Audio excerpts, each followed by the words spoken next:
Order. I call to order the Defence Committee's evidence session on the UK contribution to European security. It is a pleasure to warmly welcome our guest today. In particular, to give evidence is Armida Van Rij, who is a senior research fellow and head of Europe programme at Chatham House. Also, a warm welcome to Ed Arnold, who is a senior research fellow for European security at the Royal United Service Institute, RUSI. Thank you very much for giving evidence today to the committee. Right, without further ado, I will start off with the questions where we're exploring key challenges to European security. Fred Thomas. Thank you, Chair. Good morning. Thank you both for joining us. My question is about threats to Europe and how they're perceived in other countries as opposed to the UK. In the UK, we obviously talk a lot about Ukraine, and rightly so. We try and emphasise the point for the British public to be aware of that Ukraine has been invaded by Russia, and Russia is the biggest threat to our security and to European security. But can you give us a sense, looking around Europe, of how other countries see it, whether they are as concentrated as we are on that particular threat, or if there are other things that are more high up the agenda in other countries? Kick off. Thank you very much, Chair, and the rest of the committee for having me here. So in terms of the key threats to European security, four words really: Russia, China and climate change. I'll go into a little bit more depth on those and then address the second half of your question, which is how are those threats perceived across Europe. Russia, I mean, you've talked about Ukraine. I think that's kind of stating the obvious, and it's certainly a major threat to the UK. But beyond the immediate military threats, we've also seen a ramp up of grey zone activities across Europe. So whether those are dis and misinformation campaigns, sabotage activities in the Baltics, and other kinds of threats. But I think we shouldn't discount those. They are a form of warfare. Dis and misinformation really frays the social cohesion of our countries and has therefore a major impact when we bring it to the political level. And of course, there's also, as a result, an increase of leaders who are perhaps more friendly to Russia or Putin's policies and more amenable to them. And then, of course, we need to think about what Russia is trying to achieve in Europe, which is really to destabilize our European institutions, whether that's NATO, the EU, our democratic institutions, all of those. And then I think it's also worth thinking about Russia's actions outside of Europe, which will have an impact on Europe. For example, the instability it's causing in West Africa and in the Sahel, those will have a direct impact on us through migration flows, etc. China, a few words about that. I think on Russia, I think there's a lot of agreement within the rest of Europe that that's a primary key threat. Obviously, some of the frontline states are more vocal about this and have been for a very long time. Some of the states further away from the front line are less directly affected, perhaps, in their view, but are waking up to the fact that it is a main threat. China, there's less consensus within the EU on the nature of the threat and whether it is a threat at all. And it's a different threat. And I think here it's maybe worth pointing out, it's a different threat to the EU than it is to the UK. So where they share threats is about intellectual property infringement, espionage, creating actively economic dependencies, which are all amount to security threats. Whereas for the EU, it's a little bit different because there's issues around dumping practices, overproduction, which impact social cohesion among member states. And then all of this, of course, we need to think about the link between Russia and China, and we, I think, also need to talk about Iran and North Korea and perhaps India in this context as well. So sometimes called the CRINC or the Quartet of Chaos, if you're the economist, however you may like to refer to them. But the point being that Russia, China, and some other autocratic states are part of one systemic challenge, and we should see them as one systemic challenge. And I think the rest of Europe doesn't quite think of it in that way and still compartmentalizes the security risks and threats, which then inhibits their comprehensive response. Few quick words about climate change, because I do think that is important. Climate change has a direct impact on our ability to project power. You may remember a few summers ago when it was a particularly hot day in the UK and an RAF runway melted. Right. So we've seen this effect already. Europe is the fastest heating continent in the world, and the impact on bases through flooding or melting equipment, military operations through the impact of dust and sandstorms, equipment will erode much faster. All of that impacts our ability to project power and undertake military operations. So we shouldn't just think of it as, oh, climate change, it's something that will not affect us in the defence space. It does already. And then, of course, we need to think about the cascading impacts of climate change as well, which will lead to further instability and conflict. Again, that will have ramifications for our security here as well, including more conflict over resources. And the thing for the UK to think about, and we've already seen this a little bit domestically, is that it might change the demands placed on the military. So the military might be called up more to respond to humanitarian or natural disasters, which may impact training schedules, for example. So all of these are interconnected. I'll pause there. Ed, before you start, can I ask another question? Because that was a fantastic scene setter. Thank you very much. And I think we've got to understand those three areas you set out. But I really want to get straight into, if I can, this concept that's been talked about recently about public perception and the need to bring the public on the journey as we think about our defence spending, both here and wider across Europe. We've had very unusual break with tradition here in the UK, where the government declassified the operations of a Astute-class submarine last week to tell the British public that it had deployed that submarine in response to a Russian vessel in UK waters, which is unusual. And you could perceive that as the UK trying to make sure the British public know what is actually happening and understand the threat. Can I ask you, Ed, you look across Europe, can you take us on a journey east from the front line, from Ukraine, Poland, Germany, France, and just talk about public perception of the threat? Because this is going to become more and more topical as pressure is put across European countries to increase spending, and you need public support to do things in democracies.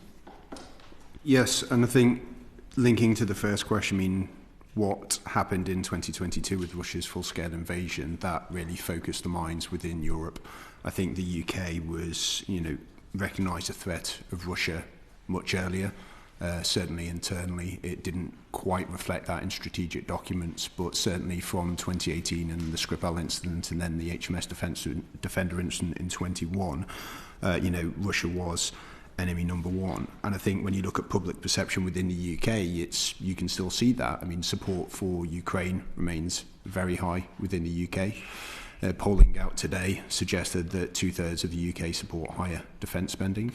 So I think the messaging to the public on all of these issues is really important, because actually in the past couple of years, and it's not just the war, but I'd say COVID was the prime example, where you start to see what is happening overseas having an impact domestically, and especially in terms of the war in Ukraine and impact on cost of living. It was a catalyst. It wasn't the only reason. So I think within the UK particularly, far more perceptive. In the East, I don't think it ever went away. Yeah. So the issue was, at the end of the Cold War, a lot of change, a lot of former members of the Warsaw Pact actually gradually became NATO. I mean, Russia was still seen as the primary threat. See this very, very clearly in the Baltic states, also in Finland. Whereas within the UK and more west, we started a decade of humanitarian intervention. We then, moved on to counterinsurgency, counterterrorism after 9/11, Iraq and Afghanistan, which were much, more difficult sell in terms of public perception because they were discretionary operations. So the sense now is that, the threat posed by Russia, it's not discretionary. It has a much wider impact. And you're also starting to see, as Russian conventional forces have been denuded so much within Ukraine, that you're starting to see that increase in hybrid. And, most clearly, with all of the subsea infrastructure incidents and attacks within the Baltic states, which are actually starting to show that that Russia is starting to attack the functioning of civil societies. And when you get that message, that's pretty important. Slightly further west, Poland, obviously, it's going to get to 4.7% of GDP on defence spending this year. They are taking that threat seriously. Also, I think really important when you're looking in the Polish situation that they actually don't participate that much in task forces, frameworks that are to do expeditionary or crisis management operations because they are so focused on that threat. And then slightly west, finishing off with Germany. Germany has had a journey under the Zeitenwende over the last couple of years. I still don't think it's a settled position within Germany, and you see a very different view within the political parties, and that's made more challenging because they operate coalition governments. So I think that is still evolving at the moment. And finally, just to end on a point of politics. European security, I always see about domestic politics. If you want to understand what's happening within NATO and the EU, you have to look at what's happening in each nation, and each nation is undergoing serious political changes at the moment, which seriously affects sort of that common threat picture, and also not just the threats of recognising them, but also how to respond to them, getting those resources orientated towards them. Thank you. Thank you very much. Calvin Bailey first, please, and then we'll come on to Lincoln Job. So, Calvin Bailey? Well, it was just rather than just to take you back to your point about, or to ask for some expansion on your point about the amount that countries are spending on defence. You spoke about the Polish passing through 4%. What is a strategically relevant level of defence expenditure, in your opinion? I don't think it's up to us to dictate how much. It's not countries dictating; should be spending. it's a view, isn't it? You offered a view on Poland, but and how they are focusing their defence spending. I think it's a level of spending that allows for the necessary investment in capabilities and troops that are required, and that assessment will be different for each country. Yeah. Okay, Mr. Arnold, do you want to come in on that before I bring in? Yeah, I think the issue of defence spending is it's one of the most easy metrics to sort of make a comparison across allies, particularly in Europe, but it's only really a measure of inputs, not outputs. So it's quite difficult to look at that from across the board, because there are some nations who spend quite a lot on defence but get quite correspondingly don't necessarily get the impact out of that, and I'd put the UK in that category. I think what's more important when you're looking at European security particularly is the relative increases, particularly from 2014. That's a key indicator of where each of these countries feels threatened, principally by the new sort of Russian territorial threat. And I think also the difficulty is it's easy to see it as percentages rather than absolute terms, but it's interesting to note the sort of the Damascene conversion by the new NATO Secretary General, who has sort of started to be very forceful on increasing defence expenditure to levels that when he was the leader of a NATO nation, he was not particularly interested in. So it just shows again how political changes very, very quickly can sort of impact that defence spending metric, which I don't think it's a useful but not really reliable assessor of combat power. For example, it just it's just looking at the physical component of fighting power, what you have on paper, rather than actually how you can use it to fight. Good, right. Thank you very much. Lincoln Job. Yeah, just on the politics of Europe and European cohesion, and by which I mean the EU. Are you seeing any particular? We've got obviously a problem at the moment in terms of France and Germany being in some sort of political stasis because of the electoral cycle. But in the meantime, we left it, but then how's the rest of the EU getting on in terms of its own cohesion?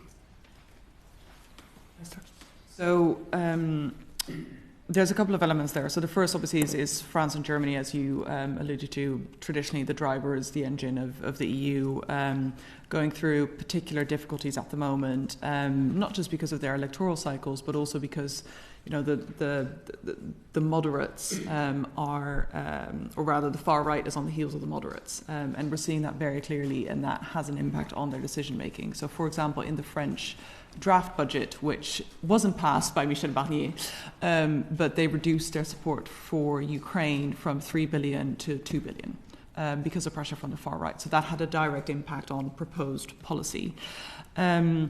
We obviously know about Hungary, who is also a NATO member and a particularly difficult actor, and will continue to be a particularly difficult actor, has only been emboldened because of Trump's re-election in the US. And I think we can't forget that transatlantic link there as well between populist leaders, let's put it that way, in Europe and the US. But I think that the bigger point is, as populist and or far-right leaders gain traction in EU member states, which they are, that will, whether they're in government or not, that will influence government's decisions in terms of how they think about particular policies. So support for Ukraine at the moment is still a high priority across the EU, but things like enlargement discussions are getting more sensitive. Things like allowing Ukrainian products access to the single market are getting more sensitive. We saw some of the protests across Europe against that, particularly in Poland, who is a very strong supporter of the EU support for Ukraine, but when it comes to things that would actually directly affect their bottom line, they're a little bit more skeptical. It's very clear that the EU is going to face a few years that are very difficult for internal cohesion, and that will have an impact on their external foreign policy and their external relations. What I will say is von der Leyen, the European Commission President, has a very clear set of ideas on who she will work with and who she will not work with. So her own kind of red lines, if you will, are you have to be pro-EU, you have to be pro-NATO, you have to be pro-Ukraine, you have to be pro-democracy, rule of law, etc. There's obviously a few countries who don't fall in that bucket anymore, Hungary being one of them. So that line helps to divide and splinter those populists in Europe. So, for example, Finland and Sweden are governments currently in coalition with far-right parties, but they're supportive of Ukraine. That doesn't mean that we should ignore everything else that they might be doing domestically. But so on the security front, that's encouraging to see at the moment still. Thank you very much. Calvin Bailey. Recognising then those the three threat pillars, Russia, as in its long-term challenge to NATO, specifically China and its leadership of the one systemic challenge, which may actually encompass Russia, and also climate change as a key factor in destabilising the world order and our normal global patterns, but then perhaps drawing in economics and public perception. Which of these is the greatest threat to the UK? Which is the one that the UK, over and above or within a European context, is the greatest threat to us? Even bringing in sort of wider issues such as economics, I still think Russia is the primary threat. Looking at threat being, capability, intent, opportunity. The Russian Federation under Putin has always shown an intent. It was very clear from Putin's Millennium Message, the 2007 Munich security speech, all the way to his July 2021 essay. He was very clear in what he wanted, and also clear about how he wanted to do it as well. Obviously, Georgia, the Ukrainian incidents in 2014, Litvinenko, Skripal. There was a long list of sort of 20 years of intent and capability in terms of what President Putin wants. And like I said, in terms of the economics, that there are broader global issues at play, but what we're seeing at the moment is, again, an intent to target the functioning of civil societies. It's very interesting how, for example, Finland conceptualizes security. So Finland conceptually views themselves as an island, and then they see sort of the Gulf of Finland and keeping that open as a primary lifeline to their society. And I think that's a very good way of looking at these things, because as you start to see those attacks increasing attacks in cyber as well, they're going to have a huge economic impact, especially if a conflict of some sort, even a limited conflict, develops. I mean, the economic hit to Europe in that scenario is severe, and that's effectively what deterrence is trying to do in terms of the argument for increased defence spending, is you're spending more on your defence now to increase your deterrence so that eventuality doesn't occur. I agree with that. I think although I think that the systemic bigger picture is very much part of that threat, and Russia is part of that. But to me, it's the kind of the overarching threat, which is what are these countries trying to achieve? They are making some headway in achieving those goals, and it's thinking about them in the long term rather than the next 6 months to a year or whatever. And particularly placing that in a global context of international fragmentation, where alliances are becoming more contested, particularly because of the US, but not just. The WTO hasn't functioned in years at this point. So putting that in the global context, I think that's the main threat. On your point about public perceptions, I think this is where measured communication is really important. I know you had Sir Alex Younger here last week or a few weeks ago. He said something on a BBC show we were on together recently, which is that we also shouldn't be doing Russia's work for them. So we shouldn't necessarily over-panic, overreact, etc. But I think a measured communication strategy is really important. In the past, the UK has been a little bit hit and miss on that front. I'm not a stratcoms expert, so I can't tell you how to do that. But I think, how do we get our society on board with defence spending, with the trade-offs that involves, without playing into Russia's hands by creating fear, essentially. And I think that's also part, if we think about some of Finland's lessons around resilience and a whole society approach, that's also about making the public understand that they have a part to play in the security of their country, regardless of what specific measures that may take. Thank you, Raj. We'll now delve into UK defence relationships in Europe. Now, it's said that, according to the Centre for European Reform, that there's not even a secure communication system between the EU and NATO for the sharing of classified information. There are tensions between certain member states, lack of trust perhaps between Turkey and Cyprus, which hampers things. I know that 23 out of 27 EU states are members of NATO, but in your estimation, how effective is EU-NATO engagement? Like all relationships, they go through rocky patches, and there have been some sort of, certainly over the last decade, as the international security environment has changed.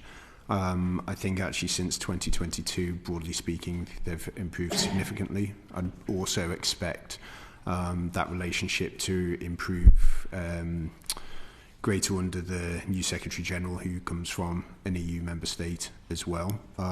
The NATO-EU joint declarations, which sort of periodically signed, I mean, they're quite vanilla in a sense as they agree to sort of cooperation, but now you're starting to see more clearly the particular roles that each organisation takes. I mean, no one now is doubting that NATO's role of defence and deterrence is, their objective to meet within the Euro-Atlantic. I think the position within the EU is slightly more confused because of the mechanisms that they come up with their foreign security and defence policies. So, as an example, the EU Strategic Compass, which is, broadly speaking, an analogous document to the NATO strategic concept. Both are out to 2030.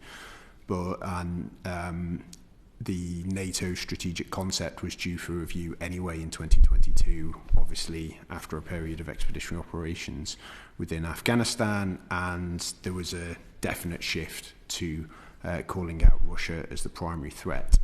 Whereas in the EU situation, the Strategic Compass, which was published in March 2022, was actually based on a threat assessment from 2020. So it didn't include the withdrawal from Afghanistan, it didn't include the collapse of European missions within the Sahel, didn't also include Russia's renewed aggression against Ukraine. So it was a bit of an odd document, I thought, very ambitious, well written for an EU document, but ultimately if the threat perception is out of date, then your strategy and policy is out of date. So I still think, I think the first basket of that is crisis management, and in this world, Europeans have certainly lost the appetite for doing crisis management operations. So I think on the EU side, it is still developing and needs to sit broadly in line of where NATO is going, and that seems to be more in terms of defence industrial cooperation and sort of renewing that on the European side to get capabilities delivered much quicker. We'll come on to the UK later on, but I just want to concentrate on the EU-NATO side in terms of your estimation of the effectiveness of that. Ms. Venray?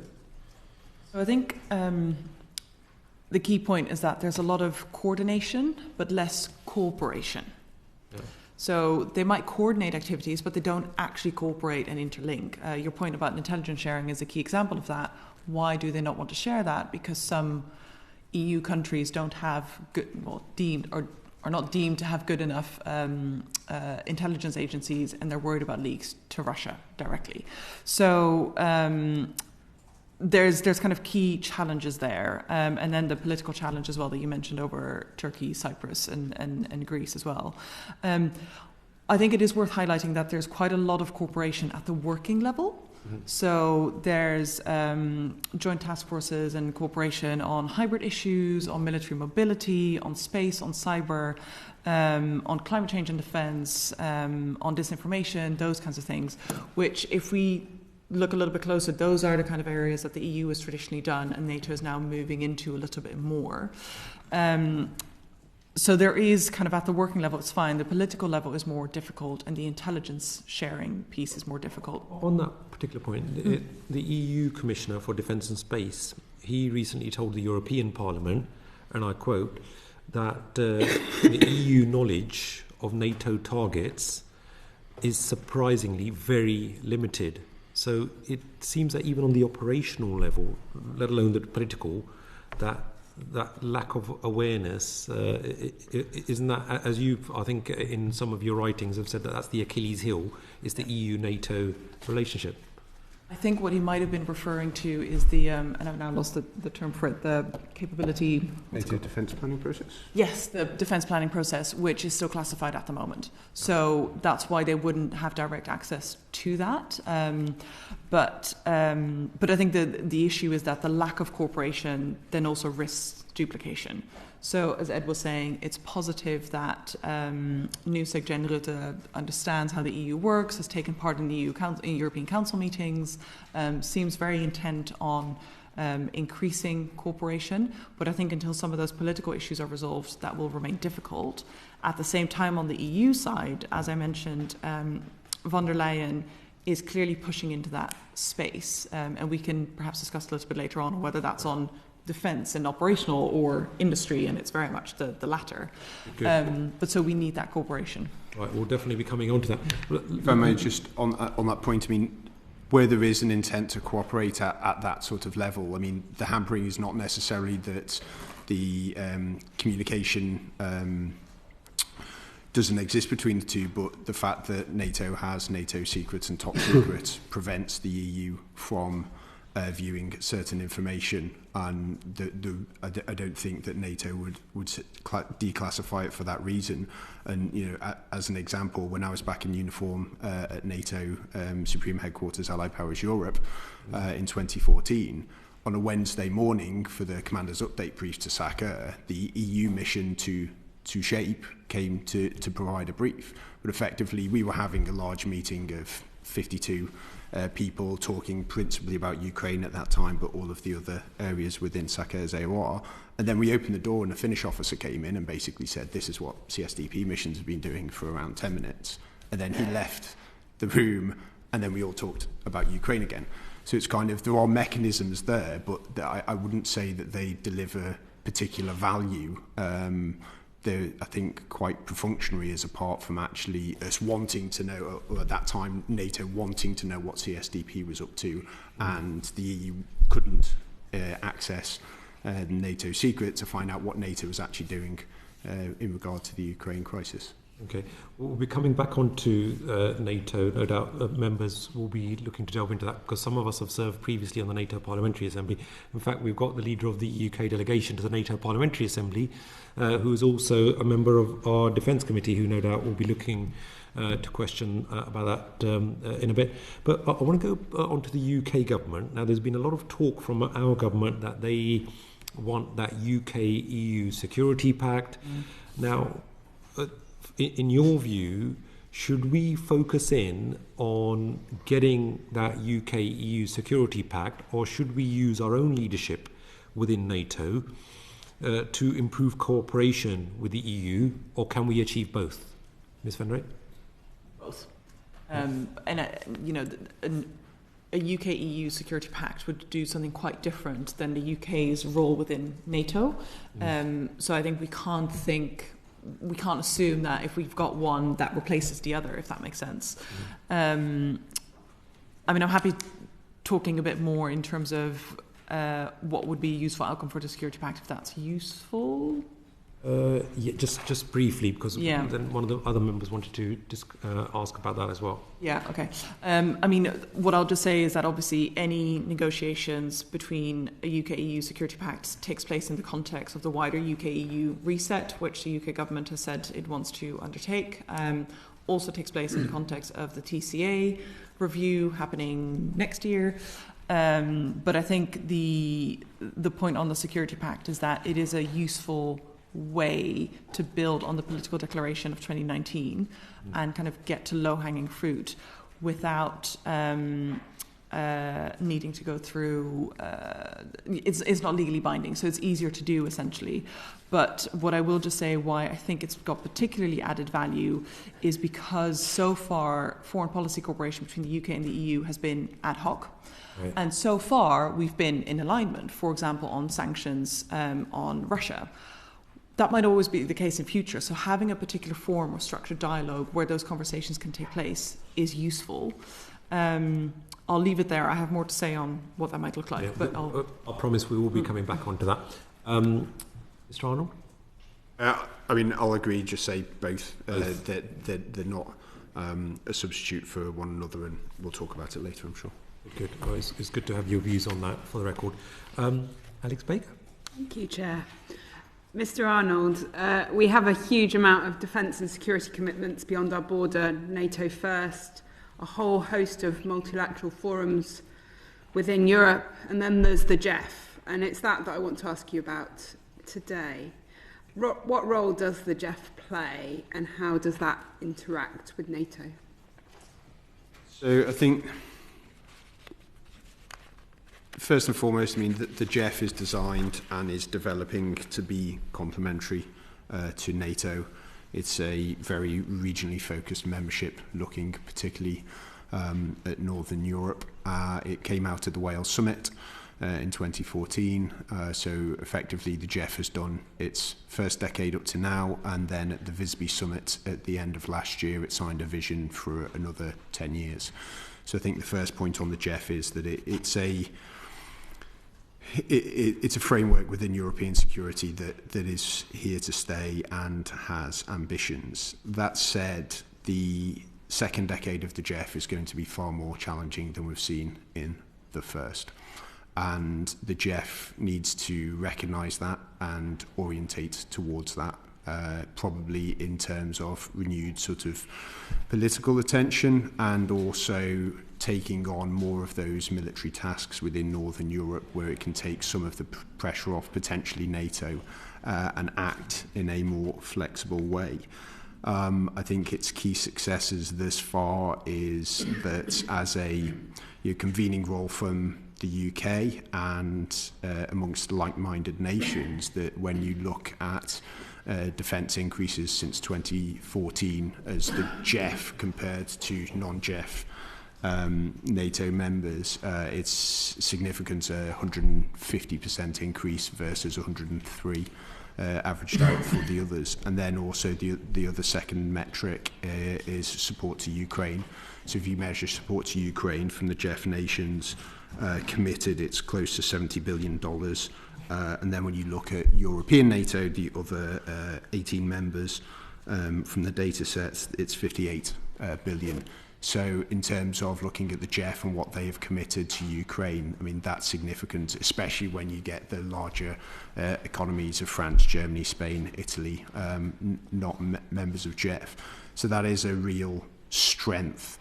Like I said, I mean, it is developing in a situation which is pretty difficult at the moment, and I've been a little bit disappointed with how quickly it's been moving in terms of some threats, particularly within the Baltic Sea, that we've seen over the last 4 months. The old sort of view when you spoke to people about the GEF within its first decade was always, well, the GEF can act while NATO is doing the thinking. That's less of an advantage now for the GEF, partly because the Allied Reaction Force is now delegated to Sakher, so he's able to deploy it without going to the NAC. And also, the GEF has never come up with how to operate within the Baltic Sea with Germany and Poland outside of it. So where you've seen the latest incidents with damage to cables in the Baltic Sea, it's actually been individual nations under Article 3, and also now NATO deploying a new Baltic Sentinel mission to try and increase protection on those subsea cables. I think that's absolutely something that the GEF should have done and should have done sooner. So you've talked about some of the economic advantages of the GEF, but what are the other more broader advantages of a GEF deployment over a national or alternative multilateral deployment? So the advantage of it having a 1+1 mechanism, whereas most European security frameworks have relied on unanimity.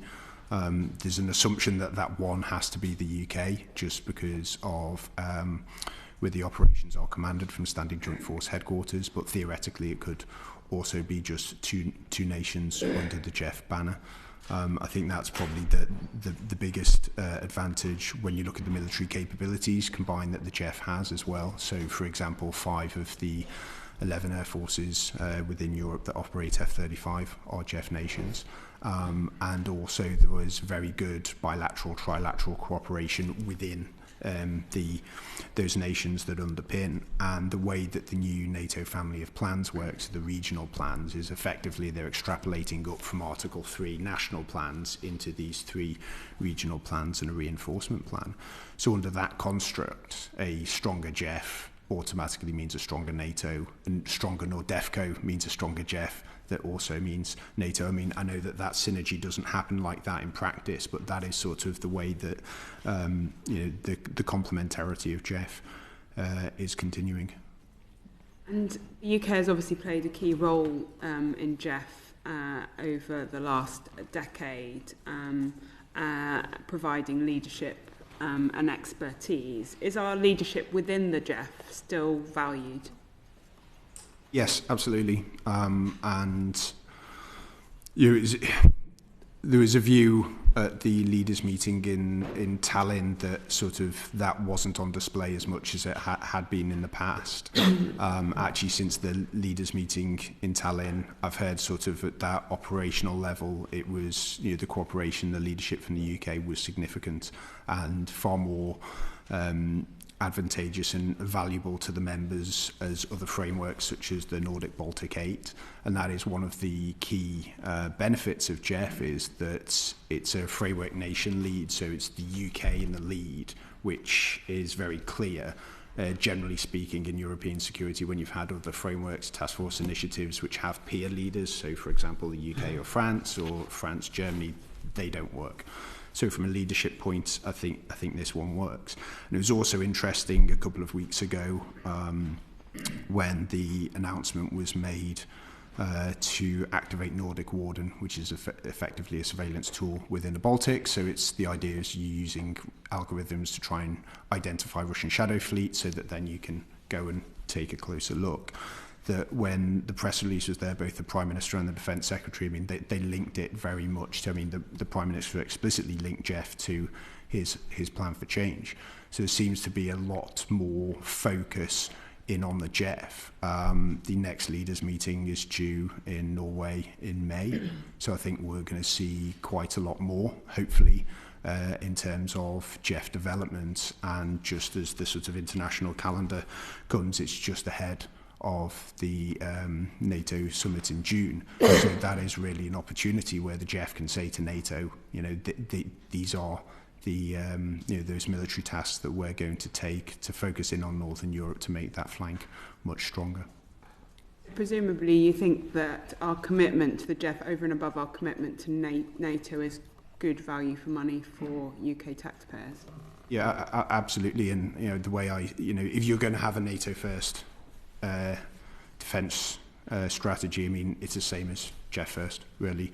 And when you're looking at the integrated review refresh in 23, I mean, it was very clear that priority is Northern Europe, where the UK can lead and galvanise, and I think that's absolutely the case in terms of those Jeff nations. In terms of individually those Jeff nations and collectively, they're always going to want more engagement from the UK. So there's a push and pull there. But I think, broadly speaking, when you speak to allies, as I have done extensively, in terms of UK leadership and what they're getting out of the Jeff, are very valuable. Thank you. Well, thank you much. Emily Wood, please. Thank you, Chair. Morning, both. As you know, the UK has got a number of bilateral relationships with other European powers. And I'm just wondering if I could explore with you what role those relationships play in contributing to overall European security. If I can come to... Yeah. So, okay, where to start? So, NATO is a cornerstone of the UK's defence policy, and that will continue to be the case. In addition to that, as you say, it has a number of bilateral relationships. The most important one is within the European context. Obviously, the most important one is the relationship with the US because of the intelligence sharing. In the European context, the most important one is France, followed, I would say, by Germany and Poland. We can argue of, who comes second and third. I might just say a few words about France and let you talk about Germany because I know you've written about that recently. I think when we talk about these bilateral relationships, it's not a trade-off. It shouldn't be either bilateral or NATO or either bilateral or a UK-EU security pact. All of this cumulatively amounts to better and stronger and more European security, which is better for the UK, better for its economy, etc. So we need to think of these relationships as cumulative rather than trade-offs. They're difficult, they're politically sensitive, they have to be managed very carefully. I think we did a big study on UK-French defence and security relations from 2016 to 2018, so height of Brexit negotiations, particularly tense time. What officers would have told you then, and I'm pretty confident would continue to tell you today, is that at the operational level, it's fine. Things work. It's a good, solid relationship. The political level is what gets difficult and potentially more sensitive. I won't go into why the UK and France's relationship is so deep. All the issues of strategic culture, both nuclear powers, etc. I think that's fairly obvious. But I think it is worth looking at some of the lessons from the bilateral defence treaties that have been made over the past couple of decades in terms of what's worked and what hasn't worked. And particularly if we look at the Lancaster House treaties of 2010, I think, what's become clear since then is that highly ambitious projects are less likely to succeed. Industrial corporation projects are less likely to succeed than projects which are more budget friendly and have shorter timescales. So I'm thinking, for example, of the Future Combat Air System, which initially was meant to be with France and a partner country, which was abandoned, and now both countries are pursuing their own FCAS projects. So So yes, I think the other thing worth mentioning in the context of the relationship with France is that the bilateral UK-French relationship has always been defined by the UK's relationship with the US. And that's made it a little bit difficult. And the most public bit of evidence around that is obviously the AUKUS discussions and developments. But that kind of threesome, if you will, is a difficult one to navigate just at the political level. Yes, I'll leave it there and hand over to Ed. Yes, I think agree that they all complement each other to an extent, and I'll come back to that, but I'll just cover Germany quickly. That I think you're right in terms of the priorities, France, Germany. I think under this new government in the UK, I mean, Germany has been seen Trinity House agreements on defence cooperation as part of a pillar of a treaty-based relationship which is currently being negotiated by the foreign ministries. I think that's significant due to the fact that while the UK-France relationship is good, and I think certainly from the ministries of defence the relationship hasn't really been impacted by the political challenges post-Brexit, we already cooperate significantly with France, so there's not actually that much to sort of keep adding to within what you're able to do. Within Germany, it's much bigger. So I think sort of starting to look at those areas that have been or relationships that have been underutilised in the past, and sort of starting to use them far more. Because if you look at UK-German objectives within NATO, I mean, they are one and the same. So certainly strengthening NATO also in that regard. And then back to my earlier point about complementarity, I think they do, but what you've seen since Brexit is a proliferation of these defence and security relationships, foreign policy relationships, a lot of paperwork signed between foreign ministers, defence ministers, premiers. That's because effectively under the TCA, the UK can't negotiate a policy area covered by the TCA, and defence and security is outside of it. But what this all means is that these new relationships have to be resourced. So what you're signing in terms of increased cooperation, what I do worry sometimes is a lot of the deal is done by the Foreign Commonwealth and Development Office, but actually when you look at the resourcing and implementation of that, the resources come from the MOD. And it's not too difficult to look at the current relationships also within a NATO context, that if all of these individual nations start calling on UK for the support that we've signed up to, very quickly you could reach overstretch. So for example, if Estonia want to or request that we increase our battle group up to brigade, we still have mutual security treaties with Finland and Sweden independently from NATO. We're also required on Operation Sandrock to reinforce Kosovo in the KFOR mission there. So like I say, very quickly, if a crisis happen across Europe and these individual nations very early call on UK support, I think that's going to be quite a challenge to make sure that we're living up to all of these things that we've said we would with limited resources. Would you say, Ed, that they're more a statement of intent and cooperation than actually anyone envisaging any of it being delivered on? I think that there is an intent to deliver on. I just think that the amount that we have sort of undertaken, particularly in the last couple of years, so again with Finland, I think we've done 3 within the last sort of 4 or 5 years. And some of those things are relatively easy to do. If it's increased intelligence, cooperation sharing, surveillance, etc. That is something that can relatively easily be resourced. It's when you need sort of more of a commitment from UK capabilities, especially if it was, for example, persistent intelligence, surveillance, reconnaissance. That's going to be a challenge with other aspects.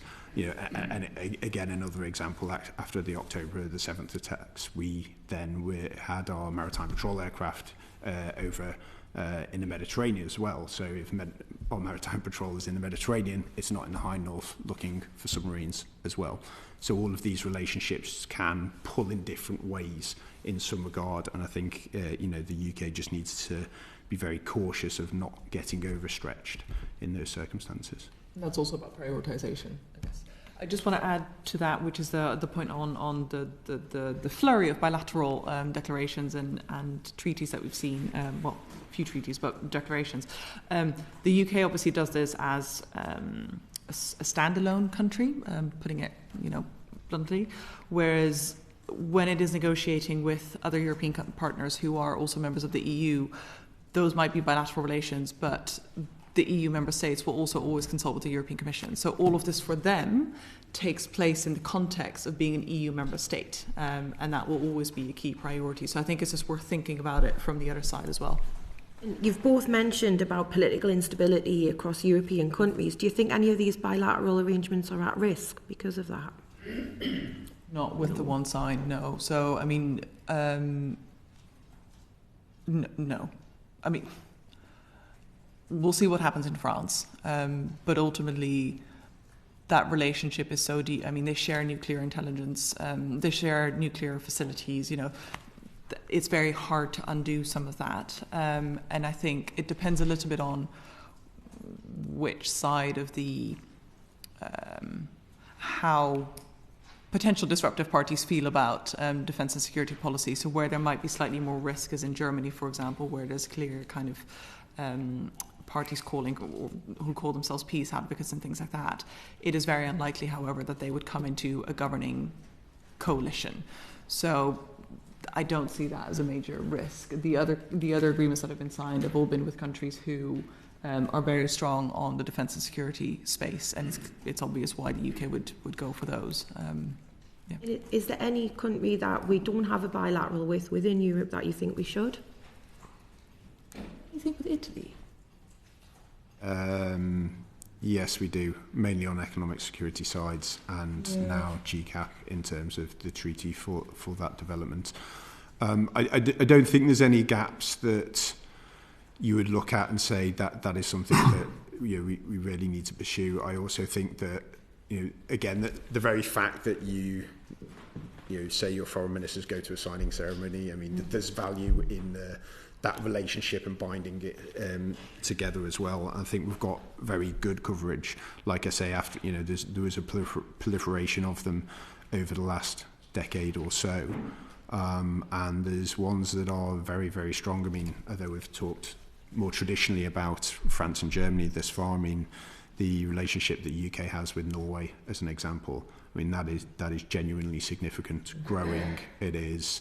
And Sweden. Yeah, and mutual. And this idea that the suggestion had been at some point, that the UK is trying to look at alternative arrangements away from the sort of traditional relationships that we've had with France and Germany. I think they all do slightly different things. For example, the nuclear cooperation that Armida spoke about, well, we only have that with France, so it's not going to then be prejudiced by other relationships. And like you say, with the sort of that binding threat that we have now with Russia, particularly on defence and security, I mean, all of the countries are moving in the same direction. So I don't think there's really any risks associated with that at the moment. Thanks very much. I'll leave it there, Chair. Thank you very much. I believe Fred Thomas wanted to come in very briefly on this point as well. Yeah, just quite a direct question, Ms Van Rij. Brexit has made Europe less secure. Has it made Britain less secure? Ooh, loaded.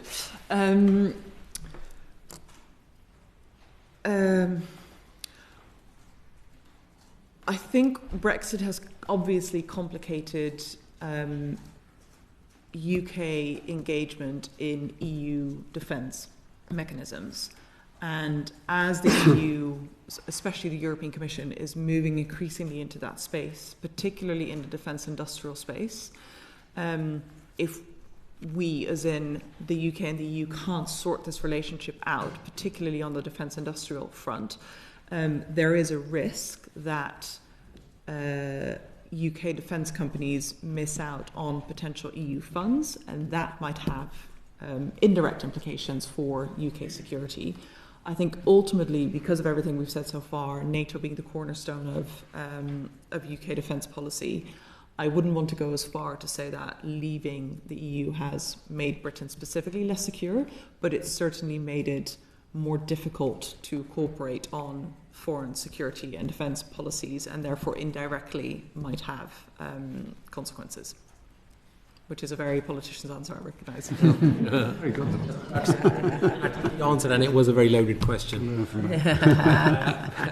I'd now like to bring in Michelle Scroggin, please. Thank you, Chair. And thank you both for your time today. We've touched on some of those relationships. What do you see as being the key British relationships and the contribution to the European security? I mean, it's very much the ones that we have talked about so far. And I just reiterate the point of these are cumulative, they're not trade-offs.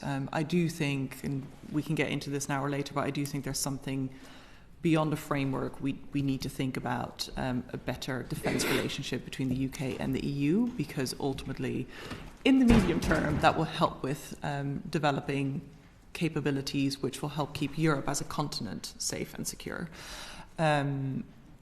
I don't think I have anything further to add on that specifically. No, I think I'd just reiterate what I've heard from a lot of officials and experts from Finland and Sweden in terms of the UK's support during their transition, moving from signing accession protocols going into NATO and the two political declarations that we signed with them very early on. I mean, from a domestic point of view, they were seen as very significant. And also sort of that ongoing support. I mean, for Finland and Sweden, joining NATO as a nuclear alliance, I mean, that is significant for both of them. The UK has continued to support that. Like I said, you know, with a couple of bilateral relations with Finland since, and that sort of ongoing support has been there from a UK point of view, and that has been very valuable to those nations and will continue to be so. So just to add to that, beyond Finland and Sweden, actually, the UK is very much looked to by its European partners as a leader in security and defence.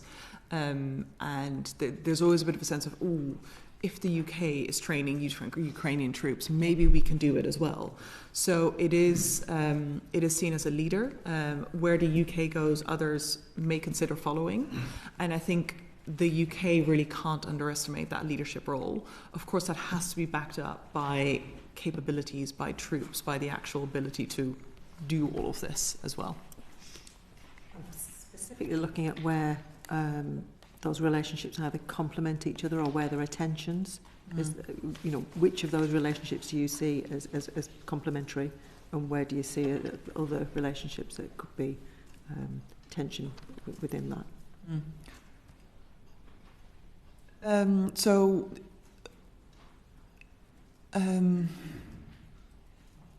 On the complementarity front, I think the existing gap is the UK-EU relationship, which hasn't been hammered out. And as we were talking about earlier, that would provide a framework for discussions and cooperation. The fact that that doesn't exist at the moment is a gap, and that should be redressed. In terms of tensions, I mean, I guess I can only refer back to what Ed was saying earlier in terms of making sure that it is all these bilateral relationships are adequately staffed and resourced from both sides, really, not just the UK, but also the partner country. Yeah, and I think that's really the only risk. So, for example, in terms of two simultaneous deployments being required, one potentially under the JEF banner and then one potentially under the Combined Joint Expeditionary Force banner, at the same time that the UK is potentially exercising or deploying at brigade level to Estonia. That's when you're going to start to see the potential tensions.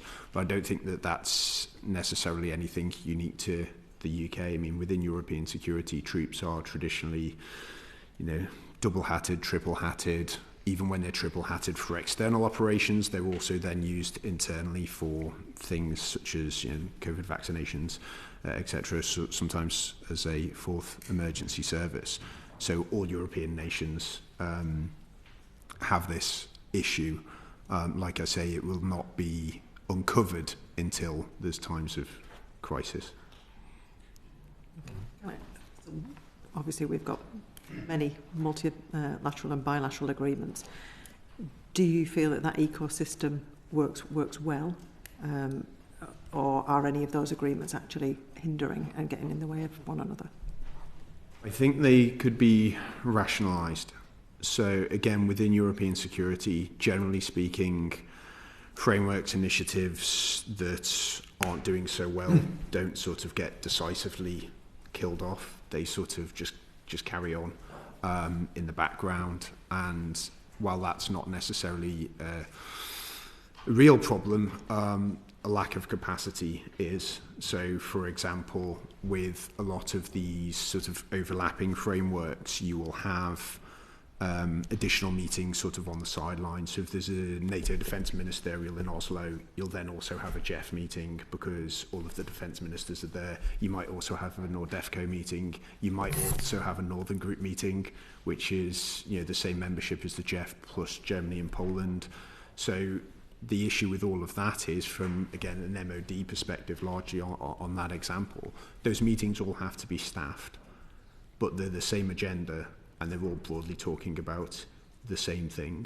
So I think there is an element whereby, you know, you could look at some of these relationships to say, well, you know, earlier point from Armida, you know, to prioritise them.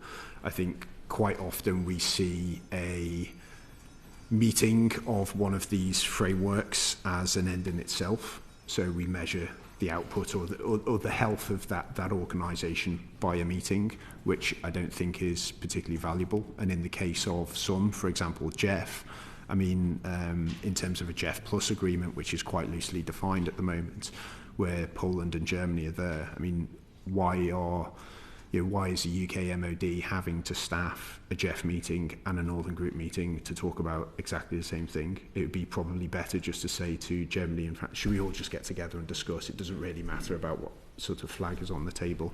And I think you could, if you did that at a European level, not just a UK level, I think you'd certainly get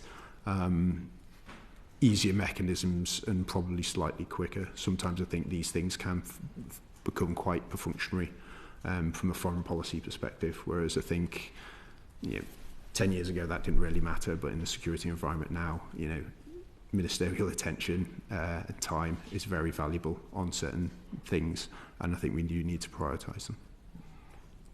Thank you. Thank you very much. I believe Kelvin Bailey wanted to come in briefly on this point. It was just back to your point about the multi-attribution and not understanding those risks until such time as the button is actually pushed. That's something that we have struggled to get organisations that sat in front of us to accept as a valid risk. Is there anything more that we can do to actually go after the point that you've made? I mean, it's very difficult because, again, these things, they are a risk. They could manifest at a certain point in time, and I think, you know, not just the UK but other European countries have sort of been lucky in the sense that they haven't been found out at a particular point in time when all of these demands are suddenly placed on them. The other aspect of the military is that they are very good at adapting reactively to these things, so there is quite a lot of leeway or things that you can potentially do differently and quite reactively to sort of mitigate these. I mean, NATO is, unlike the EU defence and security structures, I mean, they're the ones that have the mechanism to actually go and sort of kick the tyres on vehicles and say, well, no, you are, you know, this unit is allocated to this task and it can't move off it. So I think from a NATO perspective, sort of inviting greater input and sort of discussing the process with them of how they actually do that, that's probably one thing you can do. I mean, the other thing is sort of, you know, just doing the analysis on what the UK has in terms of capabilities and a sort of list of its task. I mean, it is extensive. I think the issue, or what the MOD would probably suggest is, I mean, for example, the mutual defence clause that we have in Sweden, I mean, that is, I mean, it's defined in a sense of what they do, but there are no troops to task within that. Similarly, like Article 5 of NATO, there's no troops to task. There's not to say, well, if this happens, this portion of your defence capability has to be put to that. And like I said, European nations, they've always been doing it. The EU does it. NATO has done it in the past. And I think it is starting to become less of an issue as individual nations realise that if they have put up troops to this, and also I think the regional plans greatly help in that because they are an extrapolation of commitments under Article 3. It was far more difficult when we were, for example, doing ISAF within Afghanistan, of DSAC's fourth generation role of effectively going to national capitals and sort of trying to get them to deploy, and then you had the issues of national caveats as well. I think that's another thing to start to look at as we increasingly rely on other European relations, is also looking at national caveats and trying to get as much standardisation in as possible, because in those examples, I mean, a nation might decide to deploy part of their forces, but they might have different rules of engagement, they might have different operating constraints, and that can cause issues operationally. Right, thank you very much. Derek Twigg, please. Yeah, thanks, Jack. I think I just want to explore in a bit more detail in terms of the EU role in European defence and whether that's changed since the invasion of Ukraine. But if I could just say just a couple of things first. I mean, I remember even going back to when I was a defence minister in the previous Labour government, that every now and again it appeared in the press that the EU wanted to set up its own EU army or EU defence, and that used to pop up every now and again. So I think the question in the context is that what is it they should be doing as well? I mean, there seems to be quite a confusing picture, particularly it's not helped by Brexit in terms of the the UK's relationship. So I think it's really what is it that the EU actually does and what it should be doing, and is there quite a bit of confusion around at the moment, and probably a waste of resources in terms of maybe duplication. Mm-hmm. And whether that's changed since the invasion of Ukraine. Yeah. Yes. I mean, it absolutely has, and I think the EU's response to Russia's full-scale invasion of Ukraine didn't just change its thinking about defence and security, but also thinking about energy security, enlargement, all those issues. So it really had a ripple effect throughout lots of different policy areas of the EU. I just want to come back. I just first want to address this EU army point, which is something that is just refusing to die. That will not happen. And I don't know where, to be honest, I don't even know where it came from. There was an idea back in the 50s for, I think it was called the European Defence Community. France rejected it. That was perhaps the closest proposal we might have seen to something like an EU army. It was rejected. It's just not going to happen, certainly in the foreseeable future. So putting that firmly aside, I think it's worth thinking, or just talking a little bit about the EU as a security and defence actor versus the European Commission as a security and defence actor, because there is a difference. Commission President von der Leyen has made it very clear that defence and security is a key priority for her second 5-year term. She created a post of a Defence and Space Commissioner that hasn't existed previously, as a clear indication of her priority setting of that. There's been a whole flurry of different initiatives, which I can talk about a bit more in a second. But she's made it a clear priority. That is leading to a bit of a tug of war between the Commission and the Member States over this, because defence and security and foreign policy is not an EU competency, which means that technically the Member States are responsible for that. Some Member States are uncomfortable with the Commission moving into that space because they want to keep ownership over their defence policies. So that tug of war is going to play out over the next few years, and we'll see that. Where I think the dust is beginning to settle a little bit is clearly in what, as you're saying, the EU will do in this regard. I think it's also taking into account your point on NATO. It's highly unlikely that the EU will actually move towards. Well, actually, I'm going to scrap that. The EU is going to focus predominantly, or the European Commission is going to focus predominantly on the European defence industrial piece. And what that means in practice, and what we certainly hope it means in practice, is that over time, EU funds will be used to plug capabilities gaps which might be identified in NATO, but ultimately help keep Europe as a whole secure. So when we're talking about European pillar in NATO, that's what we mean really.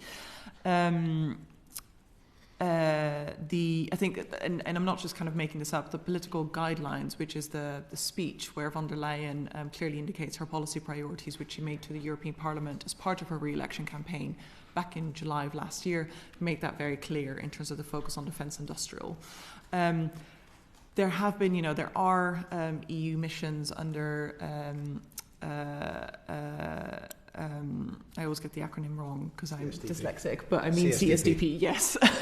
Under CSDP, there are missions and operations, but those don't quite amount. They're crisis management operations rather than fighting operations, if that makes sense. Kibilius, who is the new former Lithuanian Prime Minister, who's the new Defence Commissioner, has talked about building a European Defence Union, but again, that focuses very much on defence industry, actually, also if we look at his mission letter. So that talks about streamlined governance, common threat analysis, and strengthening the defence industrial base. I think what's interesting is the way in which the EU is starting to think about putting more money behind this. So at the moment, the funding for this is very limited, too limited. The biggest fund so far has been the European Defence Fund, which had about €8 billion to spend over the EU budget term, so from 2021 to 2027. And they, as part of their European Defence Industrial Strategy, they're setting clear targets in terms of what's expected to be bought European, capability gaps that are needing to be plugged, etc. But it's still, this is going to be very difficult, as I say, because of that tug of war. So member states will continue to push back on it. I saw some commentary recently that basically described it as the Commission is trying to bribe member states by luring them with money, essentially, to try and cooperate better. Ultimately, what they're trying to address is the high levels of fragmentation of European defence industry in Europe. Ed can probably talk better than I do about, the different numbers of tanks and things like that we have in Europe, which all have impacts on interoperability. I think the key point here is the piece about EU-NATO cooperation and how that will enable it. So the EU is the only power, and NATO can't do this. It can do it a little bit through standardization agreements and STANAGs, but the EU is the only power that can actually legislate and regulate on maintaining certain levels of stockpiles, maintaining certain levels of ammunition. NATO can't do that. And that's where actually we should think of this as a positive complementary step rather than fears about duplication and fears about that the EU is going to take over NATO as an organization, which it is not. Where there are current disagreements in this defence industrial debate is over third country participation, which obviously has an impact on the UK and the extent to which the UK will be able to participate in some of these initiatives. Some initiatives currently allow for third country participation. PESCO is one of them. Doesn't mean it's easy, of course, but it is possible. And then perhaps it's briefly worth mentioning the European Peace Facility, which is a mechanism that it's an off-budget mechanism, and it basically allows member states to reimburse equipment bought for Ukraine. That's what it's got a wider remit than that, but it's been used for that specifically. I think if we think about the EU's role as a whole, so beyond the Commission as a whole in security, of course, it is much wider than just defence industrial, but it's, again, I would caution against fears of, it's going to take over operationally. But it's been hugely important in terms of sanctions on Russia and not just Russia. It's got a hybrid toolbox. We can discuss whether or not that's effective. The point about the legal capacity, which I've mentioned, to enforce some of this, and then increasingly relevant to this discussion about national security is also its economic security toolbox, which are a series of measures developed in response to initially the first Trump administration, then China. Now they might be used against Trump administration again, but that's really to essentially try and continue to play by WTO rules on economic issues, but that has an impact when it comes to things like exporting sensitive sensitive, what's the term? I'm talking about chips, semiconductors, those kinds of things. I think just first to cover off EU Army, Kaja Kallas, the new High Representative, yesterday said, that's not what this is about. This is building up capabilities for Europe. And I agree with Armida that this, that's where the EU's financial instruments needs to probably a large reform of how they currently do business in terms of acquisition, procurement, capability development. But if they can marry those two things up, I think that's absolutely what the EU should be doing. And I think in terms of Kaja Kallas, I think there will be a real change to the previous High Rep in terms of EU defence and security policy. And yes, there's a new position of EU Defence and Space Commissioner. I'm sceptical when the EU creates new sort of institution or organisations within the institution of whether that would actually develop value itself, or personally they might. But I mean, it's unescapable that now that you have a Lithuanian and an Estonian pushing defence, security and foreign policy from an EU perspective. So I think that will be a huge change. Previously, I also think Kaja Kallas is a very, very good communicator. So if she is able to work, particularly with the Commission President, on that sort of new agenda, I think that the EU is going to change pretty quickly and quite fundamentally, hopefully. In terms of what it currently does at the moment, this is where I see the biggest tension. So we've mentioned CSDP missions, and if you look at a map of where CSDP is currently deployed, I mean, the things that leap out is, Balkans, North Africa in terms of missions. Missions generally are quite long in duration, been going for a number of years, more comfortable with naval missions. I think that they are useful and valuable in terms of what they're doing operationally. I don't think that they make a particular strategic difference.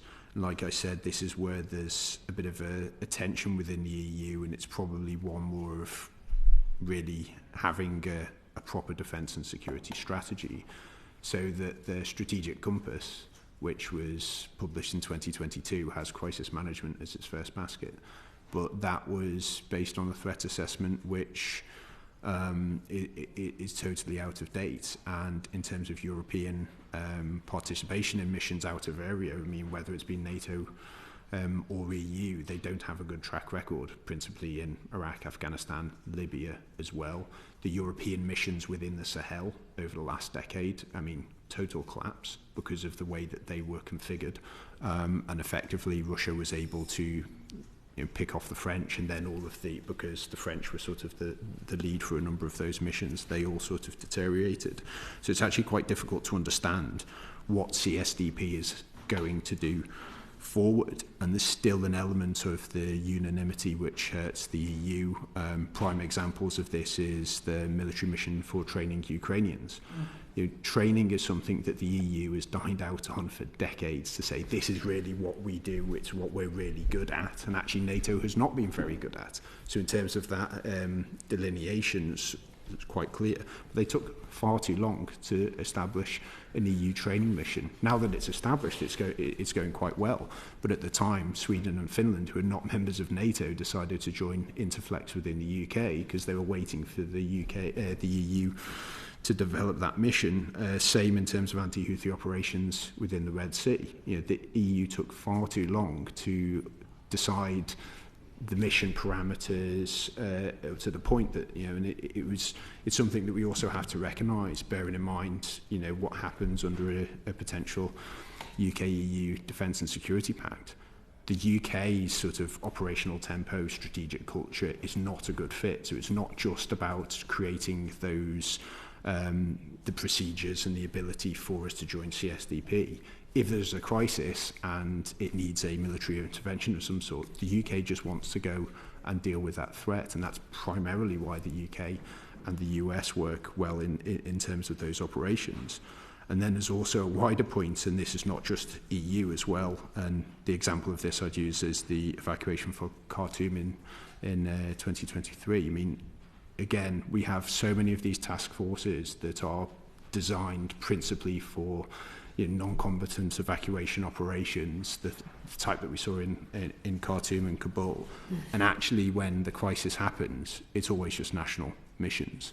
The withdrawal from Afghanistan, the longest NATO military operation that it's ever undertaken, was a national operation to withdraw the troops. The US basically said, well, we'll open the airline of communication, and if you want to get your people out, get your people out. That was it. It wasn't a NATO mission. So I think there's also this element of reality that when you assess what all of these task forces and frameworks all do or what they're supposed to do, and then the situation happens directly in front. It's national missions or two nations just joining together and doing them. And that's quite difficult from an EU perspective to actually get that sort of real, USP going forward and what their primary role should be. Right, thank you. Anything else? Good. Ian Room, please. Ms Van Ray, the EU Commissioner for Defence, has promised a defence white paper at, hopefully to be published in March this year. What is your understanding of what might come out of that white paper? So, again, defence is at the moment a national competency, so we're expecting proposals more about the European defence industrial base. There was a very good European Parliament Research Service paper on this, where, talking about what we might expect. So taken from that, it is really focusing on defence sector capabilities, capability issues, addressing industrial competitiveness, looking at investment needs across the EU. There's a bit of concern among some of the smaller European member states that because the defence industries are quite strong in the bigger EU member states, what they don't want to end up with is a scenario where you have, Slovakia essentially supporting through their taxpayers' money the French defence industry or the German defence industry or the Swedish defence industry. So seeking to address some of those concerns. I think it's also about, we're expecting a lot of thinking in terms of framing about how to respond to or strengthen the EU's ability to respond to threats. And some specific initiatives that might be included are things like a single market for defence services. We've seen this mentioned a few times. More cooperation with the European Investment Bank on defence and dual-use technologies. Von der Leyen has talked about this a few times. Identifying and addressing some of the most urgent capability gaps. And again, how do we ensure that doesn't overlap with the NATO planning process, etc. Reducing excessive or proposals for reducing excessive dependencies on third countries. And there's increasing focus on a European air shield, which I'm not the best placed person to talk about that, but we might see some proposals about that. Those are just a few things of kind of the shiny objects that are being talked a lot about at the moment. Of course, we'll have to see what the final paper entails and includes. And I think particularly what will be the most important factor is ensuring that it addresses the how question, which I don't need to tell you that. But that will be the most important piece, because otherwise it's just another document. Ed, you mentioned earlier a lot about, in your answers, a lot of from Finland. And are you aware of the report that was published end of last year by the former Finnish president, which hopefully was feeding in some recommendations into that white paper? What's your understanding specifically around some of the recommendations coming out of that report? I think I agree with Armida in terms of the expectations of the white paper, and also I think just it needs to also look at reform to the current systems. Like I said, within European security, we always seem to add process rather than stripping out process to make things far more streamlined. And that's ultimately the challenge that paper has to address. You can potentially bring huge financial resources to bear, but then it doesn't quite match the output. So if that linkage can be much stronger, you're always going to get wastage in defence. It's just a nature of the business. But really trying to push that along, I think that's where the change will be. And in terms of Finland as an example, I think it's more of a mind shift. And von der Leyen recognised this, I think, around 2001, where she sort of lamented the EU's ability to act and sort of addressed it head on. And that's why ACT is partly within I think it's the first part of the strategic compass. Because looking at Finland, I mean, that point that I made earlier of inputs and outputs, I mean, Finland has the same population as Scotland, but in wartime it can draw on 284,000 personnel. It has a sixth of the defence budget that the UK has, and actually spends per capita less on troops and personnel than we do. And also, you know, within 2 years, it's going to have 64 F-35A aircraft fully operational, while the UK currently has 37, with the intent to buy 138, despite the fact that the UK is a Tier 1 partner. So I think within, you know, looking at the Finland case, we always look at the sort of the societal resilience elements, but they're also doing quite a lot in terms of being able to get kit really quickly without spending, you know, huge sums of money on that. That is something that I think we could all learn from individually and collectively. Can I add to that? Yeah. Yes. Thank you. Just on the Niinisto piece, what I think is particularly interesting and striking is that we've now had 3 major reports, the Draghi report, the Letta report, and the Niinisto report, which essentially all call, within their respective sectors, essentially all call for further integration to be able to address some of the key issues. But at the same time, we're just not seeing the political will to actually make that happen. There might be some rhetoric around this, but there's very little actual action. And I think that's also partially being recognised by Niinisto. We hosted him at Chatham House last week, actually, where in some cases his proposals are pushing on a door that's already open. So he is reiterating things that are either already happening or are already in the pipeline anyway. On Finland specifically, and obviously Finland is very much the leader in Europe on societal resilience, but I think there are limits to how much we can extrapolate from the Finnish example and bring to bear on the UK because of very specific circumstances. I mean, it has living memory of having land annexed by Russia. It shares a border, a very long border, with Russia. It has a fairly small population of 5 million people. That's also fairly homogenous. Now, extrapolating principles from that to a country like the UK or France or Germany, which have far bigger populations that are more heterogeneous, I think is difficult.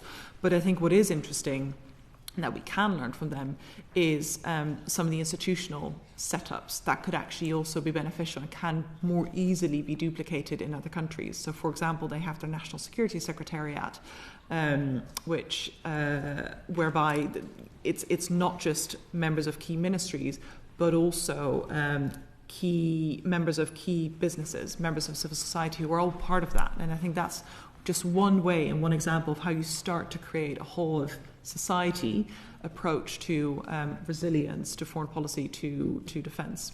And regarding your earlier comments around the implementation and recommendations that might come out of that white paper, what do you see as some of the tensions regarding the implementation? I mean, how is that white paper? I can imagine, like, we have the Strategic Defence Review here, but this is a lot of member states with many different interests. And I noted from one of the reports that it focused on the European Defence Industrial Strategy, and I can see sort of tensions there. But what's your interpretation of the member states? The key issue going forward is going to be the levels of investment needed, both, and the challenge here is twofold, both to continue to support Ukraine for as long as it takes, or whatever the tagline is these days, but also to build up a European defence industry and replenish our own stocks without necessarily defaulting to buying off the shelf American, which tends to be the default because it's accessible. So there's been different levels that have been called for. Kibilius, the defence commissioner, called for €100 billion investment. Ursula von der Leyen called for 500 billion investment over the next decade. So there's varying figures. what this means is we need significantly more investment. The question is how we do this. There are disagreements among member states over issuing further joint debt. Some are beginning to relent. So Denmark, for example, has changed its position, and actually we shouldn't underestimate Denmark as a kind of European defence player. Yeah. So the mood is starting to move a little bit on that. I've mentioned engaging with the European Investment Bank, which is something that von der Leyen is particularly keen on. But I think ultimately the key issue is if we can't get the level of investment needed, we're not going to make the progress that has to be needed. So getting the money is a key issue, particularly in a context where many, just like the UK, but many EU member states are also fiscally and financially constrained. Thank you. Thank you very much. Calvin Bailey. Thank you. Brexit has complicated our defence relationships, restricted our access to the EDF, and therefore undermined our national security. We have to mobilise as a broader Europe in terms of both the industrial base and militarily, and therefore it's critical that we address those challenges that I just posited, perhaps some slightly more forthright than your own view, Mr. Emmerich. But I'd like it to take you back to the PESCO and the EDF and ask you how open to our re-engagement is or are the European governments and the European Commission, and what might this look like, because this really is quite fundamental to addressing our security challenges. Yeah. So for me, the most essential piece is defence industrial cooperation between the UK and the EU. Anything else, in my view, is a nice to have. It's important, but it's a nice to have, because I think that's where we can really move the needle, and that means plugging into. That means being able to plug into various systems. So just a word on this potential UK-EU security pact, and perhaps on the wider reset as well. This has come from the UK government, but at the moment our European partners are not clear on what the ask is from the UK. So the UK government has to clarify that. On the security pact specifically, there's been discussions of making this quite wide, so including energy, including migration, things like that. I think that's A, problematic just because it risks securitizing things that shouldn't be securitized, but B, from the EU side, it's seen as a way for the UK to sneak in concessions, for example, around energy that should actually be covered by the TCA. So we really need to think about this as kind of having a narrow definition of security. And again, just thinking about the bigger, the bigger picture, the external security environment, and why we need better defence industrial cooperation, which is why I think that has to be the focus of it. What's odd at the moment is that certain accession countries have more access to the EU than a country like the UK, who was a former member, with all of the assets in the defence and security space that it has. There's quite a few member states, smaller member states, who are pushing for third country participation, i.e. including the UK, also the US, in various defence initiatives. So some member states are keen to engage the UK on that front, and we shouldn't forget that. I think there are a few constraints, though, which is one, that the single market will remain sacred for the European Commission. And then, of course, there's also this debate about strategic autonomy, which is largely a France-led debate. That doesn't mean that it's only France who feels that way. So given that a lot of this EU defence, a lot of these EU defence initiatives are about reducing dependencies on third countries, that poses questions on engaging with the UK. Having said all of that, I absolutely think that the UK should conclude an administrative agreement with the EDA and should be able to contribute to the EDA and the EDF in that way. And again, the UK wouldn't be an outlier in doing so. Norway, Ukraine, the US, Switzerland already have such agreements. So it wouldn't, it's not like the UK would be breaking out of the mold.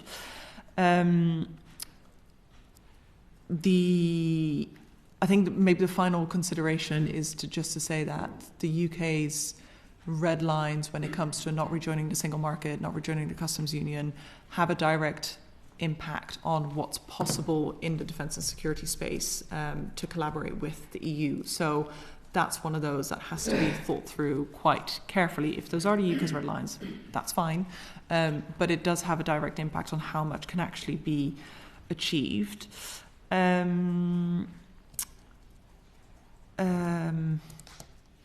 I'll leave it there. I think something else might come to mind, but I'll leave it there for now. Just on PESCO, because I think it's an interesting example. I mean, I'm not entirely sure what value the UK would get out of a lot of those PESCO projects.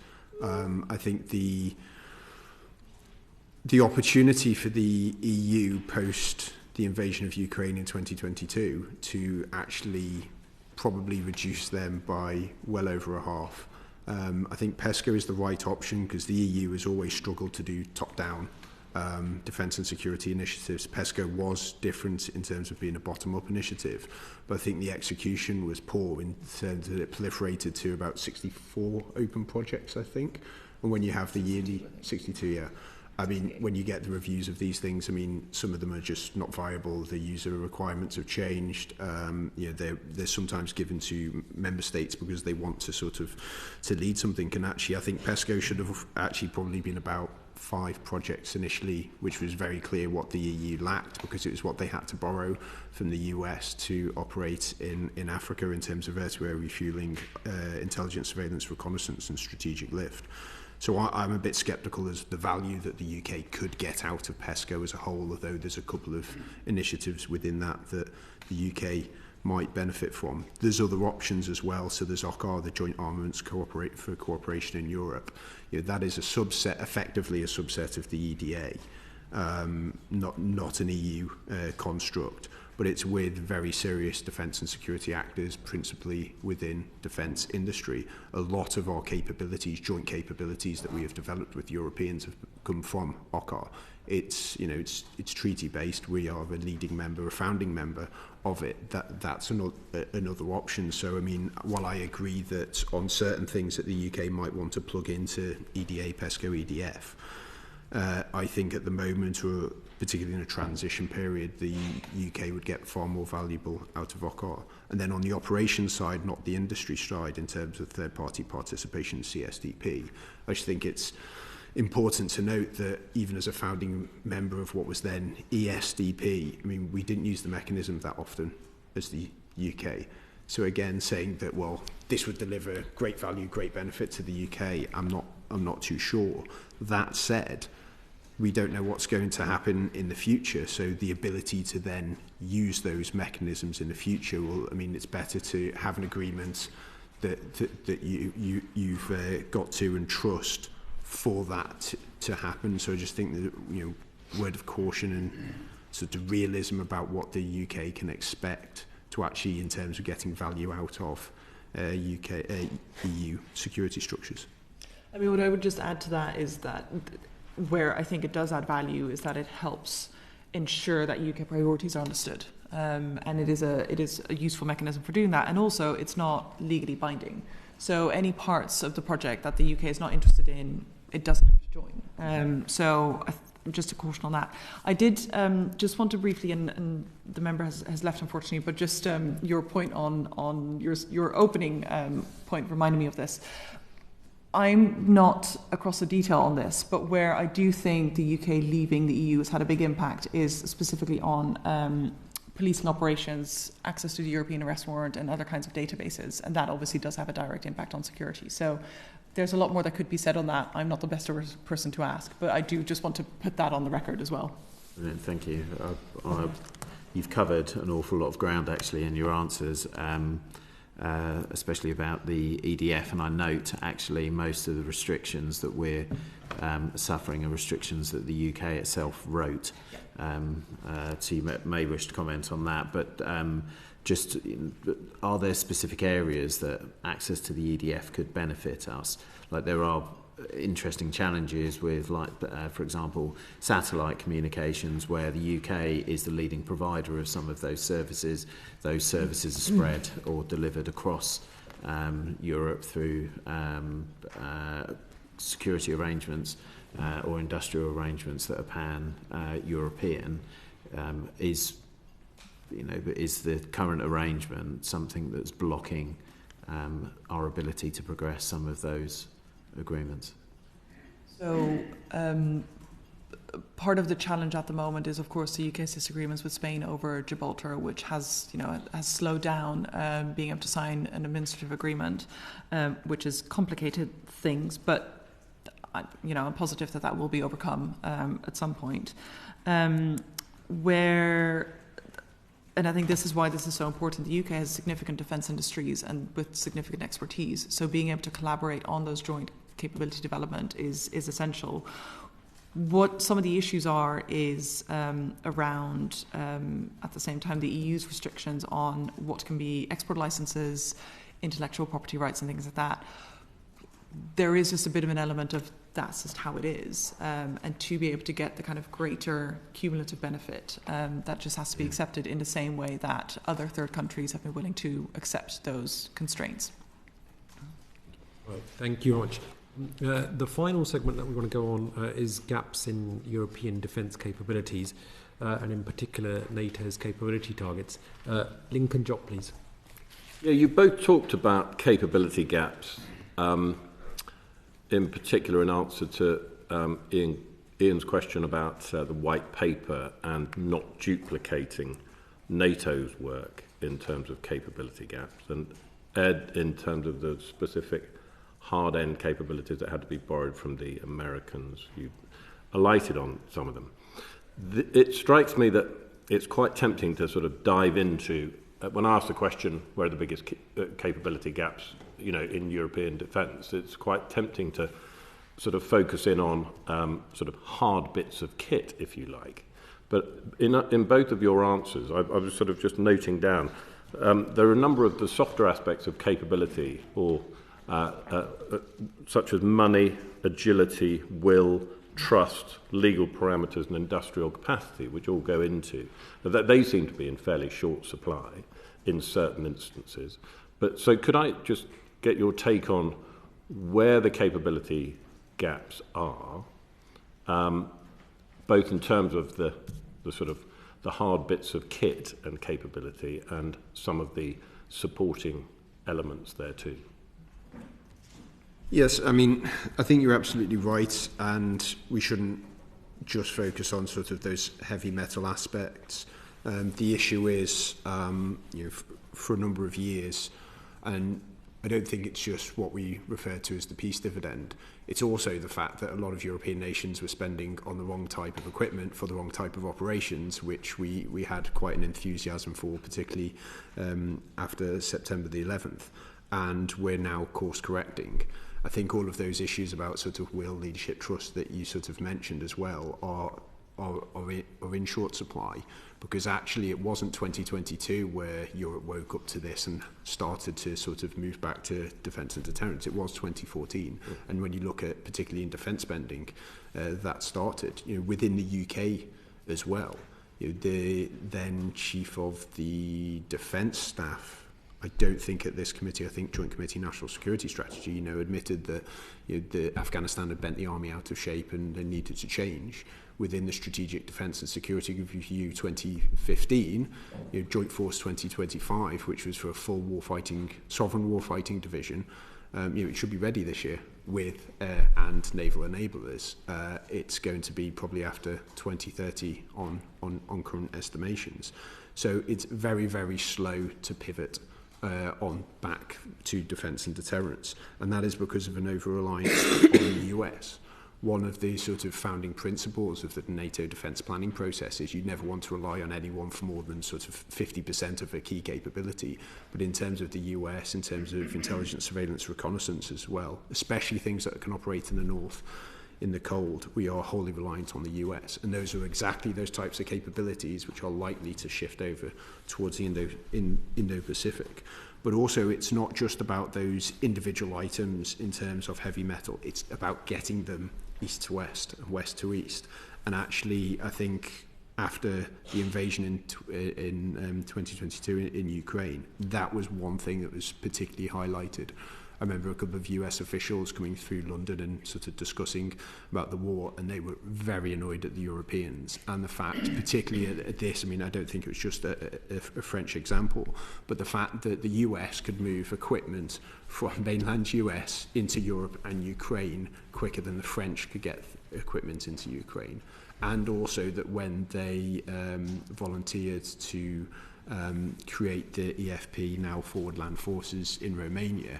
I mean, they did that under the Very High Readiness Task Force and deployed, and it took months even to get sort of their command and control arrangements there. So very, very slow, and that's one of the real issues that I think that the Europeans, despite the fact that the geography's a lot earlier, and there are elements about EU's PESCO military mobility project, there are lots of other national and bilateral and trilateral agreements, but that sort of the logistics, that ability to move things to where they are needed, pre-position stocks out of Russian range, get them to the front line, that is something that the Europeans have just not invested in at all. And I think if you pull the US enablers in terms of logistics away, that is something that the Europeans are really, really going to struggle with. To add to that, I think you put your finger exactly on where it hurts, which is that the real issue is leadership. So yes, the US provides key capabilities, but the US also provides leadership in NATO in a way that, because it is so overpowering in some ways, it's difficult for any European NATO ally really to replicate that or to replace that. I mean, Germany and France are in political turmoil at the moment. Germany doesn't really have that strategic culture to be able to do that. France has its own internal issues. The UK could do it, but if we think about the capabilities the UK has, it is really more of an expeditionary force at this point. There's no backup coming, there's no cavalry, which limits its ability. We talk a lot about Poland, in part because of their defence spending, but a lot of their capabilities will only arrive in the next few years or so. And also, is Poland able to fill that leadership role? Is it taken seriously enough by some of the other NATO member states? It should. I don't know whether it is. So this leadership issue is really important, and the strategic culture issue. I think there's a few things to kind of which tie us into the conversation which we have been having in terms of key strategic enablers, which are gaps at the moment. One of them is mobility, as Ed was saying, and this is why I do think actually the PESCO project is important, because that is one about military mobility, and that is significant. Other key gaps are ISR, air and missile defence, which we know, ammunition. Again, the EU is trying to address this, but it missed its initial ammunition target for Ukraine. It's trying to ramp it up, and it will kind of make it up more than it otherwise would have, but still.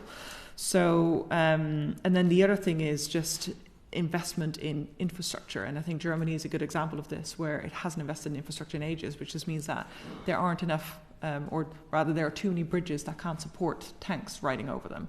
That's an issue if we're talking about getting forces from west to east. So all of that doesn't paint a very rosy picture. I'm conscious of that. But it is something that we're going to have to reckon with. Within NATO, certainly, but also within the EU, because the US is going to be increasingly more focused on the Indo-Pacific. There is bipartisan support for this. We can't rely on the US always being there. That's a separate issue from the nuclear umbrella, which for now looks pretty stable. But ultimately, if we're talking about the security and defence of our continent, we as Europeans need to be able to carry that, and at the moment we can't. We're in no position to. And in terms, I mean, it's always tricky when looking at burden sharing because it does rely on trust. And as ever, as you said, it always ends up being a couple of nations, when it's hitting the fan, who say, right, you and me, brother, we're going to go and do this together. But if there were one thing or a couple of areas where the UK could really offer to fill capability gaps, a sort of specialist capability which is of value to the Europeans in terms of European defence, what would those areas be? I think Ed's better placed to comment on that, but what I will just say is what we are seeing, because you've mentioned trust a couple of times now, and I think that is absolutely essential, but equally that is eroding pretty quickly at the moment, in part because of who's back in the White House, but also within the European allies, it is just difficult, and Hungary is part of that discussion, but not only. And so what we are seeing instead is coalitions of the willing. And we can debate about whether that is sustainable in the long term, whether that is good for alliance cohesion in the long term. But in the short term, it's better than nothing. And there are already various kind of coalitions of the willing formats within NATO, NBA being one of them. But we are really seeing this gain momentum in terms of how do we support Ukraine, how do we think about operationalizing some of this. But I'll let Ed comment on the UK contributions. Yeah, front and centre has to be the nuclear deterrent that the UK assigns its nuclear forces to NATO, unlike France. It's going to be more important, obviously, going forward as European security deteriorates, complicated decision-making parameters, looking at this from the Kremlin point of view. And also it gives a lot of confidence to those nations who are currently worried about potential US security commitments. And I don't think the UK makes enough of that within NATO. I think the UK should probably just start every meeting that it's at by explaining that, because the nuclear enterprise is almost 40% of what we spend on defence, and we never mention it in NATO. It's almost because we do that in terms of nuclear planning group, and that is done sort of in a separate part of NATO. It's almost seen as a value add, when actually I think it's almost that fundamental value. And then back to Armida's question in terms of that US leadership, I think it will wane in a variety of ways, and I think it's the Europeans do need to step up.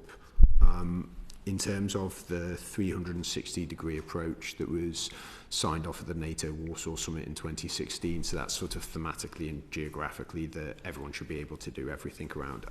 I just don't think it works. It meets the political logic of NATO, not the military logic.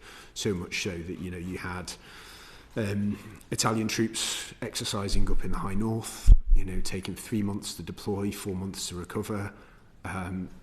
Not much military value, but it kind of shows to Norway that so I think actually, people don't like the idea of NATO regionalisation because they think it might break up, but actually keeping NATO together in as close to its current form as possible, I think an enhanced regionalisation, which was in the original strategic concept in terms of 5 regional planning groups, and that is where the UK can absolutely provide in terms of leading, galvanising also capabilities, because operating in the high north, potentially in the Arctic as well, is something that the UK can do, and it's also what those nations want us to do, and I think we're almost a little bit too sensitive to wanting to operate in those areas, bearing in mind the Arctic Council doesn't do hard security. So what you actually see is when the Foreign Office talks about the Arctic, there's an Arctic policy framework, but within the MOD, it's all about the high north. But that is something that I think the UK has naturally been evolving to over the last decade, and it's something where we should really focus our efforts, to the point that we actually can't do much else in other areas in Europe. And it's just a matter of fact, within operating in the Arctic, the environment will kill you before you see the enemy. That is very, very different to operating, for example, in the Mediterranean or even in some areas within the East. So go back to sort of aggressive specialisation in terms of kit and capability, and that's where the UK should probably focus. Although I'm reminded that at the end of the Cold War, when it really mattered, the only common, kit and equipment across NATO was diesel, and I think it was 105 millimeter ammunition. So even that didn't galvanise us to get our act together and be particularly interoperable. Anyway. Sorry, I just want to add on the nuclear deterrent piece. I agree, but that does mean that the nuclear deterrent has to be maintained and supported so it can actually be a deterrent. Whereas at the moment there are questions over that, certainly in the UK context. I think we probably better not go into that. But I'll get back to the chair. Yeah. Thank you very much. I think that has been a very useful and thought-provoking evidence session.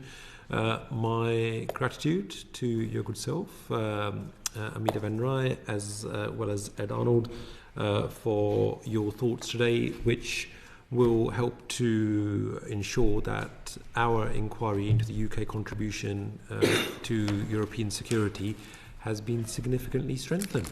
Thank you very much. Order. Thank you very much.